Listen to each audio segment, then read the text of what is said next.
So I'm going to be talking about a bit of a tragedy and a controversy today, and I need to first figure out how to work this remote. There we go. So we went down this rabbit hole. It's a very interesting rabbit hole. It may be playing a role in a fatality we had in the state of Massachusetts. So whenever something as complicated and tragic as that happens, I think it's very important for us to just get all of our conflicts on the table.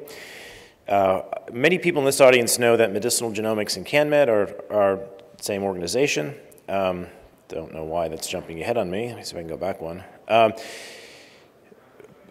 Mainly for the folks on camera here, if this is recorded, that's not always known that the CannMed team is part of the Medicinal Genomics team, and they do a wonderful job running our marketing and making this event happen every year. But this event is managed on a break-even basis, and that we try to break even every year. We sometimes fail, and when we fail, the medicinal genomics marketing budget picks up the rest. But we have a lot of sponsors as a result of this.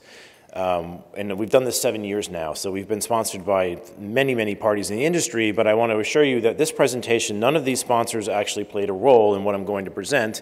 But I am going to be presenting you some quantitative PCR data, and we do make quantitative PCR kits that we're using to try to shed a little bit more light on this question. Okay, so what are endotoxins and why do we care? Well, we think, this is still a very hypothetical level here, we think these may have played a role in this person's asthmatic attack.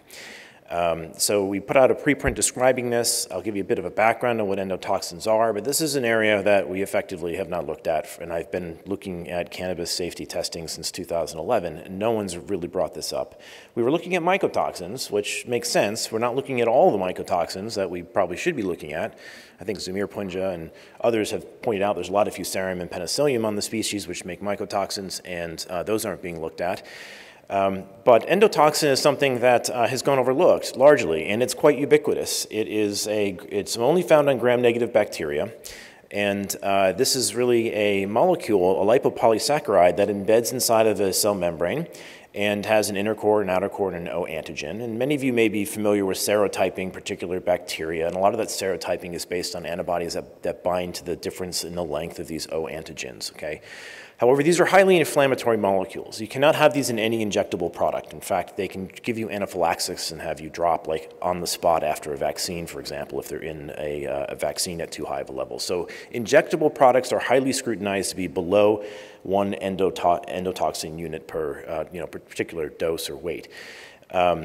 There is also a standard we'll touch on a little bit later for airborne endotoxin, how much of that is tolerable. And a lot of that is based on the fact that these molecules are known to induce asthma. So there have been some studies of how much gram-negative bacteria is actually on cannabis. There's a great study from Brett Green here, and he's coming up with the estimate around 40% of the bacteria on cannabis are gram-negative and potentially endotoxin producing. So this is the first that we saw. This shocked us a little bit. So we asked our bioinformatics team, can you go and dig into our database and see if this holds up? So at Medicinal Genomics, most of our clients now who do sequence genomes have been switching from doing exome capture sequencing to just doing whole genome sequencing because it's cheaper. And when you do whole genome sequencing, you get the whole microbiome with it. So it's a 2-for-1. And we've now done this in close to 1,000 samples, and we have microbiomes from flower, from root, from leaf, from stem, and a whole bunch that are unknown because some people just send us in DNA and we don't always know the source. But with this data, we can dig into the data and sort of ask a lot of these regulatory questions, like what is the prevalence of certain microbes on cannabis? And when you do some sequencing like this, here's an example of some DNA from roots that Zumir Punja sent in. And in this case, we got about 11% of the reads are microbiome reads, and 89% are cannabis. Usually with roots, around 10 to 20% of the reads will come back as a microbiome. When you get to the stems, it's more like 10%. When you get to the flowers, it's more like 5%. When you get to the leaves, it's more like 1%. There's very little microbiome on the leaves. Maybe powdery mildew samples would be a little bit different. We haven't sequenced many of those, but nevertheless, you can get a good profile of what is on these plants by just doing whole genome sequencing and looking what comes through. Now, when you do this and you go through these 959 whole genomes, you can see that the predominant species on cannabis across all jurisdictions is Pseudomonas, which is in fact gram-negative. Bacillus is next in line, which is gram-positive. Now, gram-positives are very interesting, particularly Bacillus, because many people use those as biocontrol agents that can push Aspergillus out of the plant and can, even in some cases, push the gram-negatives out of the plant. So for those who are making these types of biocontrol agents, I'm hoping this presentation will encourage you to get rid of the gram-negatives and use the gram-positives, because this would lower potentially the endotoxin numbers that are out there. But you can see by the numbers on the right-hand side here that, yes, there are a large number of these. In this case, perhaps 60% of the samples have Pseudomonas in them. So there are gram-negative bacteria quite frequently found, even in the sequencing data that we find here. Now, the reasons why these, in fact, may differ a little bit is because we're doing whole genome sequencing, and other studies may have looked at what can culture out of these things, and so we will get different results. We will sequence everything, but not everything will culture at the same rate, so we don't expect them to be exactly the same. Okay, so here's the fatality that occurred. There was a 27-year-old employee, Lorna McMurray, who was in a trimming facility in Massachusetts. She had an asthmatic attack on the job and sadly suffered fatal consequences. She was a cannabis user, so everyone was confused by this. Like, she clearly has been around the plant before, was not suffering, so what changed? What made this fatal event occur? Now, a lot of pitchforks came out in the industry about the employer and not having masks and all this stuff, but when I've kind of tried to neutrally look at this, I encourage everyone to put the pitchforks down. We need to solve this, and to get objective about this and sober about this, I think we should put all the finger pointing away. The employer instantly put in new HVAC. Before any regulation came in place or any regulator showed up. And if you dig into PPE, OSHA, and NIOSH standards, that was the right call. When you do not know what the hazard is, you can't mask your way out of this. And a lot of people were accusing the employer of not having enough masks, but the masks, frankly, don't work for a hazard that you don't know what it is. So the CDC did pay a visit. They came in and tested for all types of airborne hazards, but we took note that they looked at endotoxins. And that's not something the cannabis industry usually looks for. So that was very intriguing to us. And OSHA got involved as well. So why is HVAC the right play here? Well, Megan Mansell has a great book on all the mask madness that happened during the pandemic and how these masks really weren't fit for purpose. She's a NIOSH and an OSHA expert that does PPE. But I think the real takeaway from this is they have a logic tree there of a hierarchy of controls. And when you're not certain what the actual environmental hazard is, you cannot PPE your way out of it. You start with elimination at the top of this tree. You try to get rid of or clean the air. You don't try to put porous masks on people's face that aren't sealed because you don't know what's going to get through those masks. So HVAC is the right way to go. HVAC was not easy to do at this time. This occurred during the pandemic, and no one could get HVAC during the pandemic because it was backlogged for many hospitals. Okay, so there is now an MMWR at the CDC on this fatal occupational hazard in cannabis grows. The CDC has helicoptered in and written up this report. Now, an important aspect of this report is that when they went into this grow after the HVAC was put in and measured it there, the endotoxin levels were safe. They were below the DCOS limits, but that was probably because they put in new HVAC. They did not get to sample this during the event, so we don't know what was happening while the patient was suffering. But they did note that when they have looked at this in other grows, 40% of the employees are exposed to endotoxin levels that exceed these DCOS limits. All right, so this is a hazard in a trimming environment that I don't think anyone in the industry was really paying attention to. We were paying attention to patients and not really thinking about, okay, what about people in trimming environments that are getting large amounts of this dust? Why we care in this case is there's lots of literature from the tobacco industry showing these endotoxin exposures are in a risk for asthmatics. She had asthma, so this is something that could have triggered her asthmatic reaction to this, and it seems to make a lot more sense than perhaps total yeast and mold or other things, because we know in Massachusetts those grows were regulated to at least produce cannabis that was below a particular yeast and mold threshold. So it would make a little bit more sense to look at the things that we're not testing for when we're trying to assess what's going on here. The DCOS limits come out of the Netherlands. They're 90 endotoxin units per cubic meter of air. A cubic meter of air is a big space. You have to think of that as being about 1 million mLs or maybe 1 million grams. And I'm going to show you some data of endotoxin levels on cannabis that are thousands of times higher than this, which is a little bit shocking at the moment. These can also be a concern for people who are not asthmatics, which is paper on the left, sadly I think might be getting cut off a little bit on my picture here, will show you what types of clinical implications these endotoxins can have from an inhalation standpoint. Now, this is not the first time this has been seen.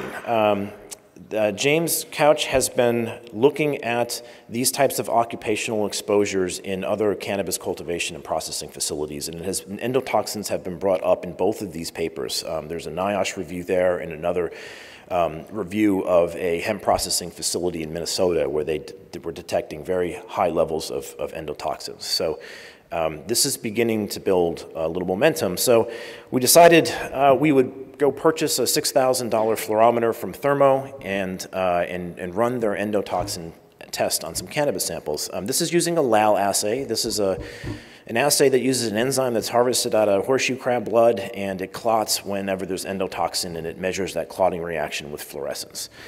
Now, there's a standard curve that you have to run with this, and you will notice if you take a gram of sample of cannabis, put it in 10 mLs of water, and then put just 5 microliters of that into this machine, you will be off-curve high on their standard. If you put a half a microliter in, you'll be off-curve high on the standard. You have to get all the way down to like 50 nanoliters to 5 nanoliters to actually be in range on this machine, which is telling us that this cannabis samples are in the thousands to hundreds of thousands of endotoxin units per gram.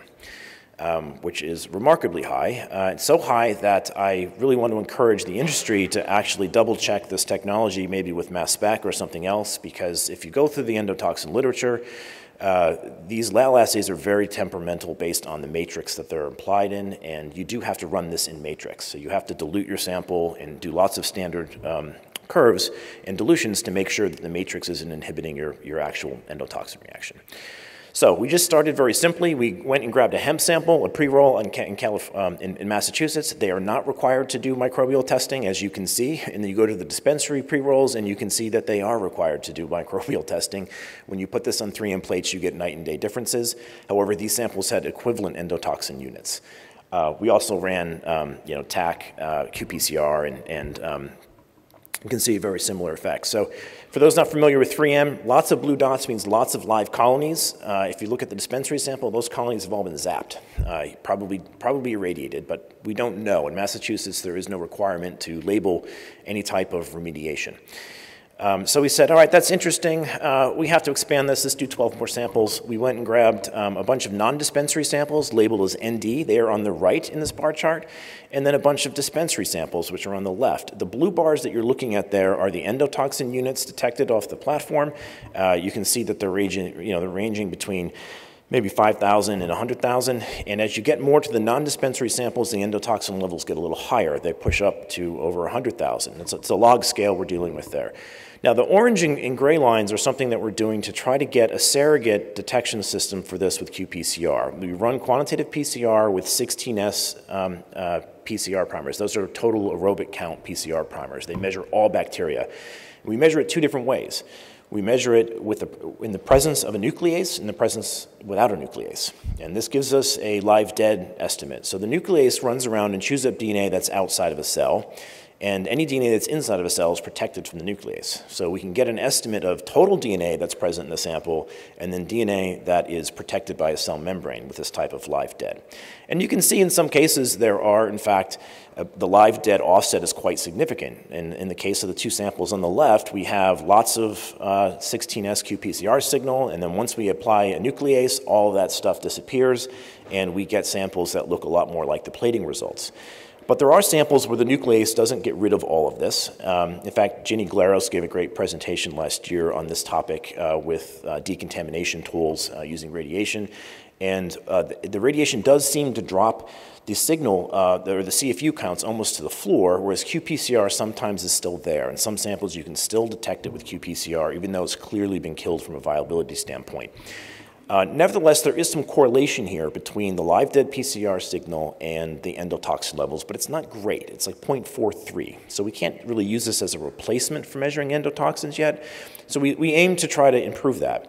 We picked up a paper from BizPo that it was a qPCR assay trying to discern gram-positive from gram-negative DNA. If you recall, the PCR system we were using before looked at all bacteria, and maybe that's confusing the signal. We should just look at bacteria that's gram-negative and correlate that with the endotoxin numbers. So we modified this thing to work with our particular dyes and moved on and started measuring how specific it was. So if you put in a gram-negative sample into this assay, you'll see the gram-positive signals come out in blue on FAM, and the gram-negatives come out in Sci5, and we get about a 15 CT offset between that on something that's known gram-negative. If you put in Bacillus, which is gram-positive, you get the opposite reaction that occurs. You get more blue signal than purple signal, and it's about a 15 CT offset. That's about a 32,000-fold discrimination between gram-positive and gram-negative with qPCR. That's all we need. That should be good enough to sort this out. So we started running these solutions and endotoxins to get a better estimation of whether qPCR can guide this process or not. You can see many of these LAL assays in there are bright green to your eye. You can almost tell which ones are going to be off-chart high just by looking at them. And the standard curve is way out there and back. And again, this is the 5 microliters all the way down to 5 nanoliters of serial dilution going into these things, and you can still see very vivid color changes that are almost breaking the standard curve there and back. So here's just a couple examples where we've done this on sample 8 and sample 5. You can see there's clearly a lot more gram-negative DNA in purple there on sample 8 coming out of the CT around 15, and then you can see that the gram-positive signal is just behind it. And sample 5 is shifted almost entirely over so that there's much lower amounts of gram-negative versus gram-positive.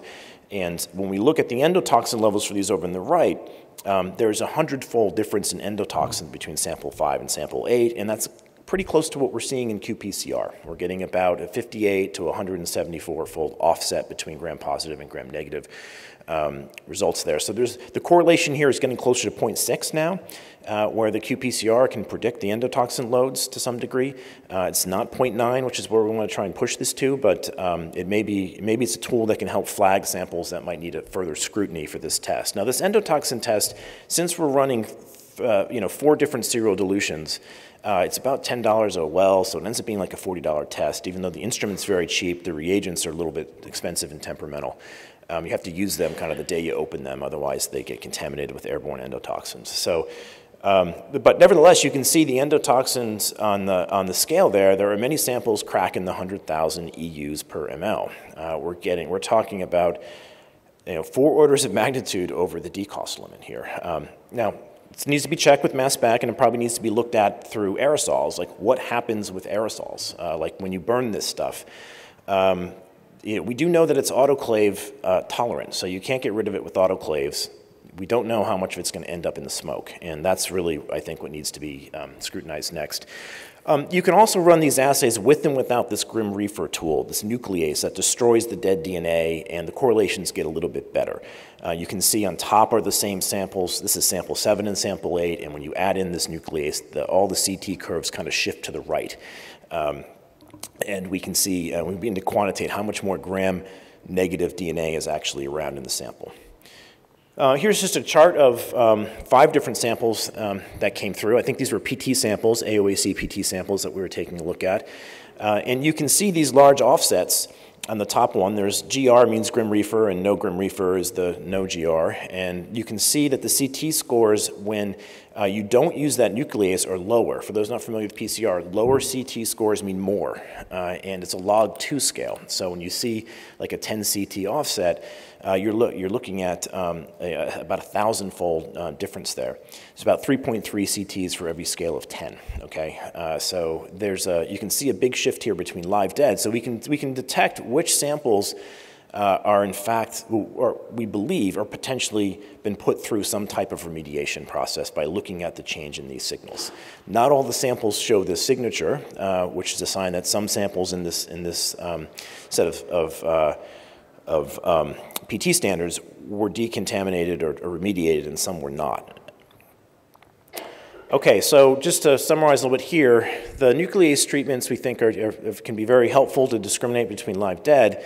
There are high amounts of gram-negative DNA, and these are correlating with a correlation about, I think it was 0.62 on that last slide, between PCR signal and endotoxin load. We've also run TAC, our TAC-Q PCR on this. We've run our coliform PCR. We've run a variety of other orthogonal PCRs I didn't have time to show here that confirm this DNA is in fact there. It's often living. But the challenge that we have is the plating is blind to these risks of people using remediation. So we really need to think through this, because if we're not labeling for radiation, asthmatics are going to be concerned, because there's a temptation for growers to grow dirty and just blast things when they're done. And anyone who knows manufacturing, you want to fix that at the sort of root of the problem and grow clean and not have to do that. Right now, we're very blind to this in the field, is that when people remediate, this remediation, there's no reason to believe this is removing the endotoxin. I think we've got hard evidence it's not removing the endotoxin. So it's just masking a potential risk from the patients by being able to run this through a viability assay, if you will. There's a preprint here that you can get more information on. There are other confounders we have to think about. Now, I get a lot of people throw the accusation at me that I'm just drumming up fear porn to do more testing. We don't make any money on this LAL test. It's not something we sell or make. And they're right in the fact that this is an infrequent case. In fact, it's very hard for you to get, to be pitchforking the employer here, because we've never seen this before. No one's looking for endotoxin. It's something that it's a complete tragedy, but we don't really understand why it occurred. At the same time, there's a lot of cannabis use out there, and we don't have people dropping from deaths from asthma everywhere. At least if they are, they're not reported, or they're not happening in the workplace. Maybe there is endotoxin-loaded material hitting asthmatics outside of the workplace, and we would never have it really recorded as a hazardous risk. So we do have to put this into context. There are other confounders that occurred during this death. This was during the pandemic. And there is a litany of publications out there showing that the spike protein, both from the virus and from the vaccine, exacerbate LPS-induced cytokine storms. Google this, you'll find tons of papers on this. In fact, the cytokine storms in COVID are an artifact and often manifest themselves in what appears to be sepsis, which is a condition of a cytokine storm. So we don't know the status here of this patient. We don't know if they're vaccinated. We don't know if they were sick or recently recovered or had long COVID. These are all unknowns, but this is perhaps one of these other confounders that might be making this lightning strike event more apparent these days. And something to consider that this is probably not being considered in general throughout measuring this type of epidemiology. So I do want to point out, though, there are papers showing vaccination can actually drive asthmatic reactions like this, and we were in a state that mandated vaccines for people over 100 employees, so they were larger than that, and maybe that's playing a role. So the conclusions here, the endotoxin levels are, from this LAL assay, I want to be very specific here because this does need to be confirmed with alternative methods right now, but from this LAL assay, they are exceeding the DCOS limits by orders of magnitude on cannabis. It's on every sample we've measured so far. Remediation hides this risk. We have no labeling of this type of remediation, and we probably need it for asthmatics if we want to avoid future fatalities like this going forward. And there are environmental confounders now in the environment that are playing or interfacing with LPS. So this is something that wasn't present in 2000 and no one probably could have anticipated. And there is a strong amount of literature out there suggesting maybe the mass specs we have in the cannabis testing labs can run these types of assays, because this would be a great way to confirm what's going on with Thermo's assay, is to see if these mass specs come up with similar quantitation. So anyone out there who wants to collaborate on that with mass spec equipments, this would be something that you could probably hopefully run on existing equipment that's already in the cannabis testing pipeline. I think we do need to look at this in aerosols. We are just measuring what homogenizes off of a gram. We do not know what happens when we burn this and pull it through as a smoked flower. That's something that is, we're making some leaps here as to what we're finding on the flower and if any of that's going to make it into the patient after pyrolytics. So, and with that, I will leave it with questions. I apologize if I went over. This clock didn't really start on time, and so I could be late. Oh, one more slide. Yes, I've got to say thank you for all the people who worked on this. Yes, please. My question is, what was your negative control on this if you, when you were looking at your samples on the LAL assay? Oh, great question. So the thermo kit comes with endotoxin-free water, and that is an important point because many RO systems don't perfectly clean it out. So you have to get very specific water from thermo and run that through the assay. But you didn't have a bacterial-free cannabis sample to... No, I can't find one. That's what I was going to ask if I could have some. Yeah, yes, but we did run tobacco. I didn't put that in there, but the tobacco's loaded with it too, and it was higher on the pipe tobacco than in the rolled cigarette tobacco, which was interesting to us. And we have, since this, I wrote up these slides, we have run flower versus pre-rolls. We initially focused on pre-rolls because the pre-rolls tend to have a higher microbial fail. If you look through Sherman's data, there's a much higher fail rate in pre-rolls. I think everyone just throws their junk into the pre-roll bucket. Right. And so we figured the numbers would be higher there. We looked at some like flower hemp that we're able to get from Oregon, and Oregon doesn't have, they have probably the most lenient testing out there, and those were equivalent. So we didn't see a big difference between pre-rolls and flowers, at least in that circumstance. But yeah, tobacco has this as well. Yeah, you would see it in pipe tobacco more because it's cured in a different way than cigarette tobacco. Okay, interesting. Yeah.